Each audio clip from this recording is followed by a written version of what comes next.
As soon as it was morning, the chief priests held a consultation with the elders and scribes and the whole council. They bound Jesus, led him away, and handed him over to Pilate. Pilate asked him, "Are you the king of the Jews?" He answered him, "You say so." Then the chief priests accused him of many things. Pilate asked him again, "Have you no answer? See how many charges they bring against you."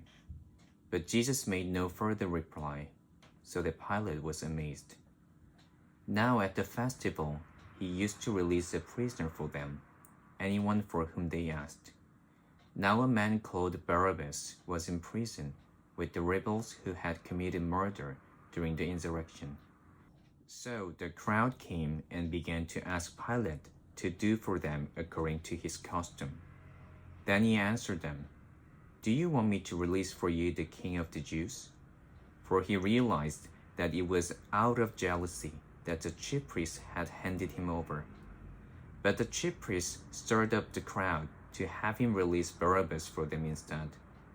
Pilate spoke to them again. "Then what do you wish me to do with the man you call the king of the Jews?" They shouted back, "Crucify him."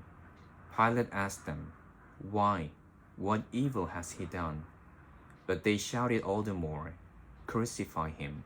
So Pilate, wishing to satisfy the crowd, released Barabbas for them. And after flogging Jesus, he handed him over to be crucified. Then the soldiers led him into the courtyard of the palace, that is the governor's headquarters, and they called together the whole cohort.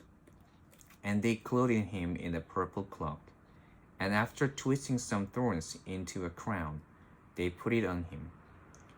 And they began saluting him, "Hail, King of the Jews!"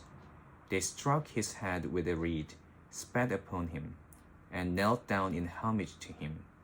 After mocking him, they stripped him of the purple cloak and put his own clothes on him.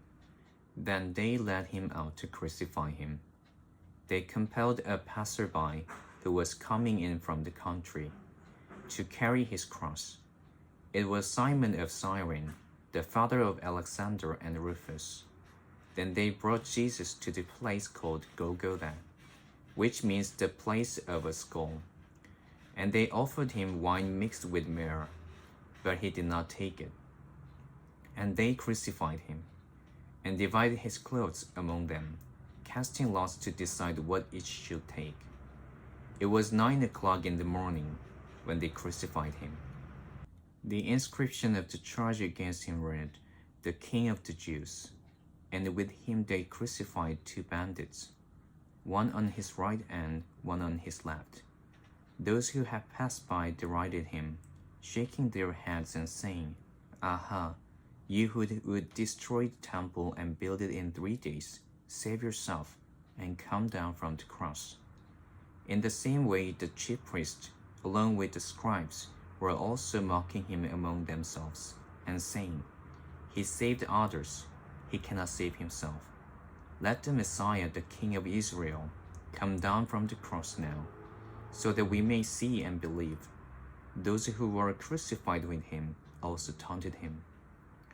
When it was noon, darkness came over the whole land until 3 in the afternoon.